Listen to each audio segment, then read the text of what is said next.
Are you eating what you believe is healthy, but still gaining weight, feeling tired, or stuck in a fat loss plateau?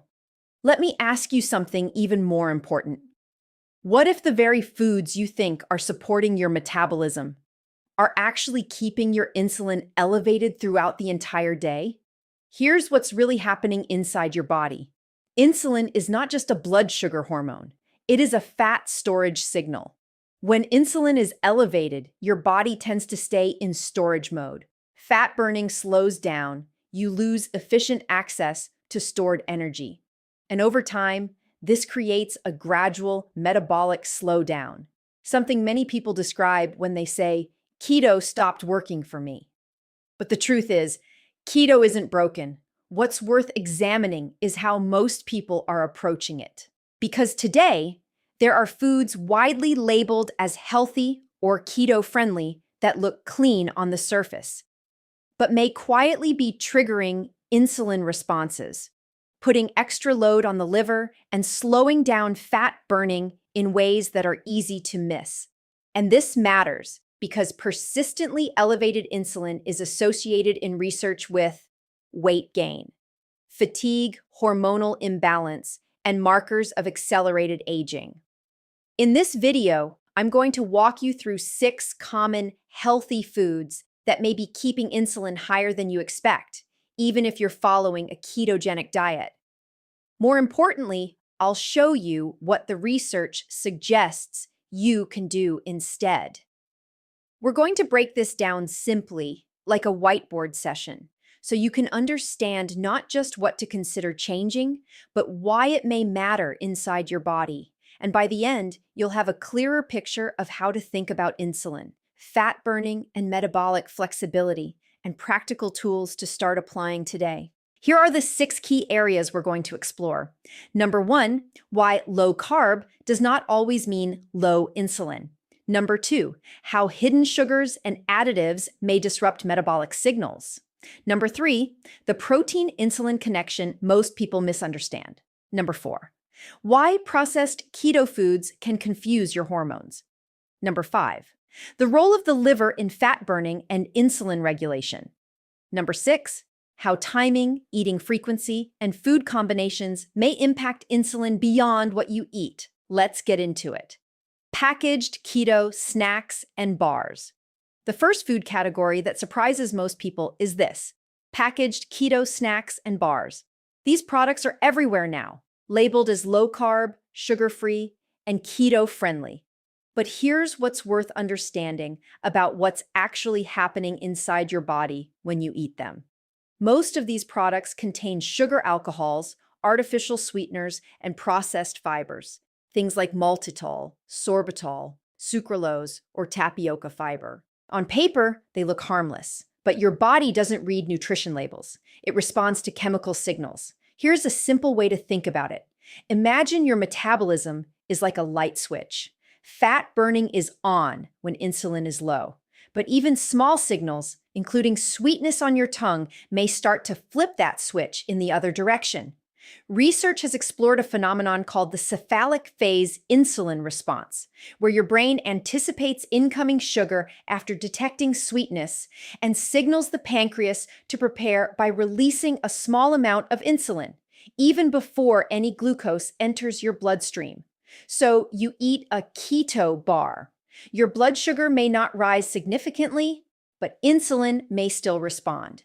And as we'll keep coming back to in this video, you don't need a dramatic blood sugar spike to slow fat burning. Insulin elevation alone may be enough. There's more to this picture. Some sugar alcohols, particularly maltitol, have been shown in research to raise blood glucose at levels that may be significant for some individuals, not as dramatically different from regular sugar as many people assume. And certain processed fibers can ferment in the gut, which some evidence suggests may affect microbiome balance, and microbiome health is linked to insulin sensitivity. So while you believe you're staying in ketosis, repeated consumption of these products may be pulling your body in and out of the metabolic state you're trying to maintain. What research on this topic generally suggests, ultra-processed keto foods may lead to greater insulin variability and reduced metabolic flexibility compared to whole food ketogenic approaches. What to consider instead? Prioritize whole, minimally processed foods: eggs, meat, fish, and natural fats. If you want something convenient, olives, a small handful of nuts, or a hard-boiled egg tend to be cleaner options. Consider reducing sweet-tasting foods, even safe ones, for 2 to 3 weeks. As some practitioners suggest, this may help reset the sensitivity of your cephalic insulin response. Read labels carefully. If something tastes significantly sweet, your body may be responding to it, regardless of what the label says. The broader principle here is straightforward. Keto tends to work best when it's simple. The more processed a food becomes, the more variables are introduced that can interfere with the hormonal signals your metabolism depends on. Fruit smoothies. Next up is a healthy drink that almost everyone trusts: fruit smoothies. And I want to be clear, whole fruit can absolutely be part of a balanced, healthy diet for many people. But here's what's worth understanding about what happens when you blend it. When you turn whole fruit into a smoothie, the blending process breaks down its fiber structure. That fiber is what normally helps slow down sugar absorption during digestion. Without that structure intact, instead of a slow, gradual glucose release, you tend to get a faster, more concentrated sugar surge entering the bloodstream. Here's an analogy that might help. Eating a whole piece of fruit is like placing logs on a fire. It burns slowly and steadily. Drinking a blended smoothie is a bit more like pouring in a flammable liquid. Things accelerate quickly. Blood sugar may rise faster, and your body responds by releasing more insulin to bring it back into range. Here's the deeper layer. Most fruits are relatively high in fructose, a form of sugar that is metabolized almost entirely in the liver rather than being used directly by muscles or other tissues. When the liver receives more fructose than it can efficiently process, research suggests it may convert that excess into fat through a process called de novo lipogenesis. Over time, this may contribute to fatty liver accumulation, reduced insulin sensitivity, and a diminished capacity for efficient fat-burning studies on liquid calories, particularly from fruit sources, generally show higher insulin responses and lower satiety signals compared to eating the same foods in whole form. So even if your smoothie is made from natural ingredients, it may be working against your metabolic goals in ways that aren't obvious from the ingredients alone. What to consider instead? If you enjoy fruit, eat it whole rather than blended. The fiber structure intact makes a meaningful difference. When choosing fruit, lower glycemic options like berries tend to produce a more moderate insulin response. Some practitioners suggest that eating fruit earlier in the day or avoiding it in the morning may be beneficial, particularly for individuals who are managing insulin resistance. For meals that were previously smoothies, experimenting with protein and fat combinations, like eggs with avocado, may provide more stable energy and a lower insulin response. The key principle here: your liver processes fructose through the same pathway, regardless of whether the sugar comes from a commercially processed product or a freshly blended fruit drink. The source matters for other reasons, but the metabolic load on the liver is comparable. If your goal is to support lower, more stable insulin levels, focusing on reducing the overall sugar load, not just changing the label, tends to be the more effective approach. Excess lean protein. Now let's talk about one of the most misunderstood aspects of ketogenic eating: eating too much lean protein. This one surprises people because protein is essential, right? And it is.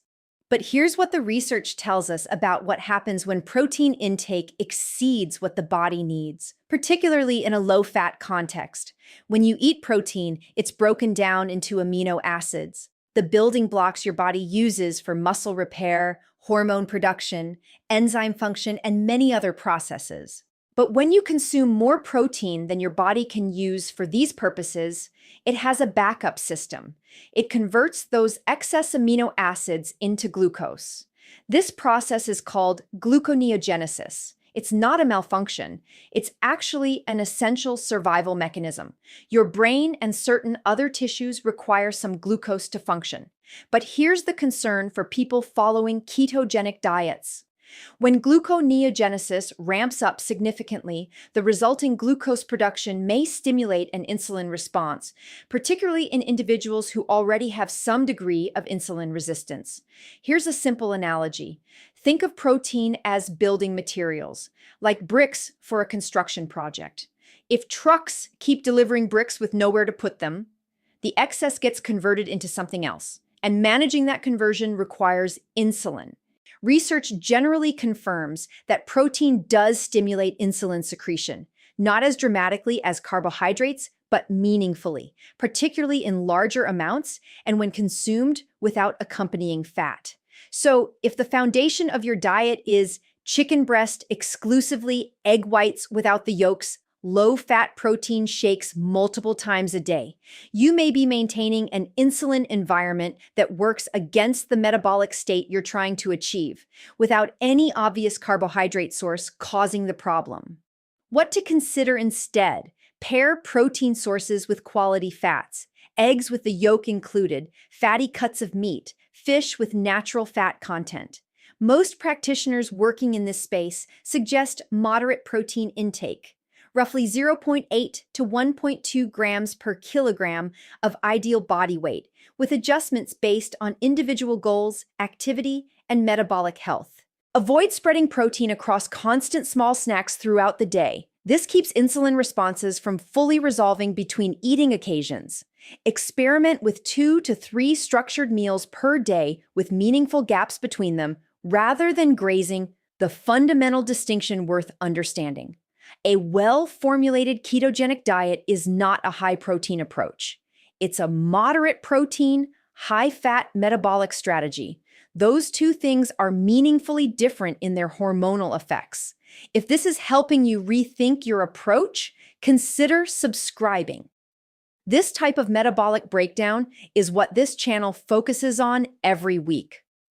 Vegetable and seed oils. Let's talk about a category of fats that has been heavily marketed as heart-healthy for decades: vegetable and seed oils. Soybean oil, canola oil, sunflower oil, corn oil. You'll find these oils described as light, cholesterol-free, and beneficial for cardiovascular health across grocery stores and restaurant menus worldwide.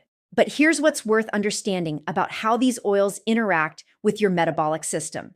These oils are highly processed and exceptionally high in omega-6 fatty acids. Omega-6 fats are not inherently harmful. They serve real functions in the body. But the issue is proportion and excess. The modern diet has shifted dramatically toward omega-6 dominance, and this imbalance is associated in research with elevated chronic inflammation. Here's a helpful way to think about it. Imagine a low-grade fire burning in the background of your body's systems. In the right context and the right amount, inflammation is a healing mechanism. It helps you recover from injury and fight infection. But when that fire burns persistently, day after day, fed by repeated inflammatory inputs, it begins to affect the efficiency of metabolic systems. One of the first things it may affect is insulin signaling. Chronic inflammation can interfere with how cells respond to insulin, a condition called insulin resistance, where insulin is present in circulation, but the cells respond to its signals less effectively than they should. Your body compensates by producing more insulin to get the same job done, and now a cycle develops. Higher insulin levels, slower fat oxidation, increased fat storage tendency. Research associating high intake of processed seed oils with inflammatory markers and metabolic dysfunction is well established, particularly when these oils are consumed as part of an overall processed food pattern. And here's the practical challenge. These oils are found in a wide range of seemingly unrelated foods: packaged keto snacks, commercial salad dressings, most restaurant cooking pre-prepared healthy meals. So even if your carbohydrate intake is genuinely low, The inflammatory load from seed oils may still be creating metabolic stress that slows your progress. What to consider instead? Replace seed oils in your own cooking with fats that are more chemically stable and less pro-inflammatory. Butter or ghee. Coconut oil for higher heat cooking. Extra virgin olive oil for lower heat use and dressings. Read ingredient labels on packaged foods. Vegetable oil, as a primary ingredient, is a consistent indicator. When eating out, assume seed oils are being used in preparation. This is practical information to factor into your frequency of restaurant meals. Supporting omega-3 intake through fatty fish, sardines, or mackerel may help rebalance the omega-6 to omega-3 ratio over time. The bottom line on this one, managing insulin effectively over the long term is difficult when the underlying inflammatory environment remains consistently elevated. Reducing seed oil consumption is one of the more impactful environmental changes available without changing macronutrient ratios. Frequent snacking, even on keto foods. Now, let's talk about a habit that can undermine progress in a way that doesn't show up on any nutrition label. Frequent snacking, even on foods that are otherwise considered keto-friendly. Almonds, walnuts, peanuts, cashews, these seem completely harmless, low-carb, natural, filling, convenient. But here's what's worth understanding about the rhythm of eating, independent of what the food actually is. Every time you eat, including a small snack, your body produces some level of insulin response. It may be modest, it may be brief, but it still interrupts the window during which insulin is low enough for fat burning to occur efficiently. Here's a simple mental model that might help. Think of insulin like a gatekeeper controlling access to your fat stores. When insulin rises, the gate closes.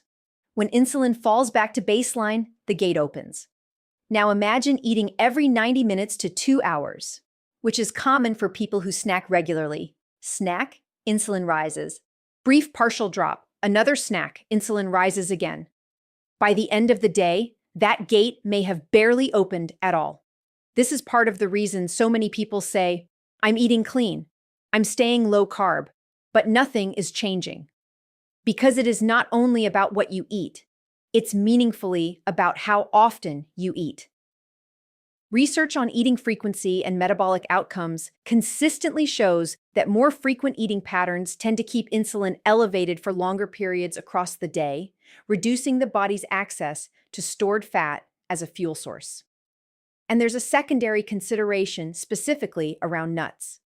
Yes, nuts are relatively low in carbohydrates, but they are also easy to overeat in ways that accumulate meaningfully. They contain some carbohydrates and protein that will trigger insulin to a degree, and most common nuts are relatively high in omega-6 fats, which, as we discussed in the last section, may contribute to the inflammatory load when consumed in large quantities. None of this means nuts are a bad food. It means that treating them as an unlimited go-to snack throughout the day is likely working against your goals. What to consider instead? Structure your eating around 2 to 3 defined meals per day, with meaningful time between them, rather than grazing or snacking continuously. Many practitioners in this space suggest experimenting with a time-restricted eating window. Even a 12 to 16-hour fasting window has been associated in research with metabolic benefits. If you eat nuts, treat them as a portioned addition to a meal rather than a between-meal default. When you feel the urge to snack, it's worth pausing and asking, is this physiological hunger, or is it habit, boredom, or proximity to food? The shift in thinking that helps many people here. Fat burning doesn't primarily happen while you're eating. It happens in the time between meals, when insulin has had the opportunity to return to a lower baseline. Protecting that window is one of the more powerful levers available. Low-fat dairy. And now let's talk about the final food on today's list. And this one comes with a lot of cultural trust behind it. Low-fat dairy. Skim milk, low-fat yogurt, reduced fat cheese. These have been recommended for weight management and clean eating for decades. The low-fat category in dairy feels like responsible, health-conscious eating to most people. But here's what's worth understanding about the hormonal profile of fat-reduced dairy products. When fat is removed from dairy, you change its composition in a way that meaningfully alters how your body responds to it. What remains is a higher proportion of lactose, the naturally occurring sugar in milk, along with fast-digesting proteins, particularly whey. And whey protein, while genuinely useful in certain contexts, is highly insulinogenic, meaning it tends to produce a significant insulin response relative to its macronutrient profile. Research in this area has shown that whey protein can stimulate insulin responses that are disproportionately large compared to its effect on blood glucose, sometimes comparable to or exceeding the insulin impact of certain carbohydrates, despite the absence of a dramatic blood sugar spike. Let's revisit our earlier framework. Think of insulin as a storage signal that responds not only to the quantity of a nutrient, but to the speed at which it arrives. The faster a nutrient enters circulation, the more pronounced the hormonal response tends to be. Low-fat dairy digests and absorbs relatively quickly. The signal arrives fast. Insulin responds accordingly. Now consider layering this on top of a baseline of insulin resistance, which is already present to some degree in many people following this type of diet. Your body is already working harder to manage insulin signaling. And repeated fast insulin spikes throughout the day, from low-fat yogurt at breakfast, a glass of skim milk at lunch, a whey shake in the afternoon, compound that challenge. Over time, this pattern may contribute to reduced fat oxidation between meals, increased hunger and cravings due to insulin fluctuations, a plateau in metabolic progress despite otherwise conscientious eating. There's also an important liver connection worth mentioning. Your liver plays a central role in metabolic regulation, managing glucose production, coordinating fat burning, and maintaining stable energy availability. When it's handling repeated, rapid nutrient signals throughout the day, its capacity to perform these regulatory functions efficiently may be reduced. The research on insulin responses to food generally supports the idea that this isn't just about carbohydrates. It also involves protein type and degree of food processing. What to consider instead? If you tolerate dairy well, full-fat versions tend to produce a more moderate insulin response. Full-fat Greek yogurt, aged cheese, heavy cream, and butter are generally better tolerated metabolically than their low-fat equivalents. Avoid making skim or low-fat milk a regular daily beverage. Be thoughtful about how often and when you use whey protein shakes. Post-workout timing, for example, is a context where a faster insulin response may actually be useful rather than counterproductive. Prioritize slower digesting. Whole food protein sources as your foundation, eggs, meat, and fish over processed protein products. The principle that connects this section to everything before it. Removing fat from a food doesn't make it more metabolically neutral. In many cases, it does the opposite by increasing the speed of digestion and concentrating the insulin-stimulating components. Putting it all together. Let's bring everything together. If you've been following a ketogenic or low-carb approach, eating foods you genuinely believe are healthy, and still not seeing the results you expected, this video has hopefully given you some useful frameworks for why that might be happening. Because effective metabolic health is not simply about cutting carbohydrates. It's about managing insulin consistently and understanding the full range of signals that drive it. Today, we looked at 6 common healthy food categories that may be working against that goal in ways that aren't obvious. 1. Packaged keto snacks that trigger hidden insulin responses through sweeteners and processed fibers. 2. Fruit smoothies that deliver concentrated sugar to the liver quickly, bypassing the fiber that normally moderates absorption. 3. Excess lean protein that may quietly convert to glucose through gluconeogenesis, stimulating insulin without any carbohydrates present. 4. Vegetable and seed oils that may contribute to chronic inflammation, which in turn interferes with insulin signaling efficiency. 5. Frequent snacking, even on low-carb foods. that keeps insulin elevated across the day and limits the window for fat oxidation. 6. Low-fat dairy products that may produce disproportionately large insulin responses due to their whey content and faster digestion. Here's the bigger picture behind all of this. Your metabolism is not failing you. It is responding, as it was designed to, based on the signals it receives. Insulin is one of the most powerful of those signals, and many of the inputs that drive it are not the obvious ones. When insulin is chronically elevated, the body tends to remain in a storage-oriented state. Energy availability becomes less stable. Long-term metabolic health may be affected. When insulin is more consistently managed through food choices, meal timing, and reducing the inputs we discussed today, the body has a better opportunity to shift toward burning stored fat, producing more stable energy, and supporting the hormonal environment that underpins long-term health. None of this requires perfection. Here is a practical challenge to close with. Pick one thing from today's video. Maybe it's replacing packaged keto snacks with whole food alternatives. Maybe it's stopping the habit of snacking between meals. Maybe it's switching from low-fat dairy to full-fat versions. Maybe it's experimenting with cooking in butter or ghee instead of seed oils. One change, applied consistently. Then observe how your body responds over the following 2 to 4 weeks. Small, sustainable shifts in the right direction, applied with patience and consistency, tend to produce more durable results than dramatic overhauls that are difficult to maintain. If this breakdown added value to how you think about your metabolic health, consider subscribing. This channel publishes content like this regularly, breaking down complex nutritional and metabolic science into practical, applicable steps you can actually use. And if you found this helpful, sharing it with someone who might benefit costs you nothing and could make a meaningful difference for them.